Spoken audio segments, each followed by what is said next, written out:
Hello guys, in this video I'm going to show you how to see your Snapchat Plus gifts in the Snapchat app. First, let's open up the app. Here it opens up in the camera.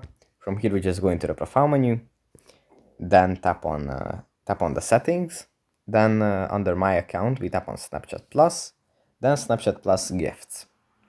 And here we can send the gift to someone. We can find a friend and then send the gift, or we can look at the gifts that we have received through the subscription, or if we have received Snapchat Plus from somebody.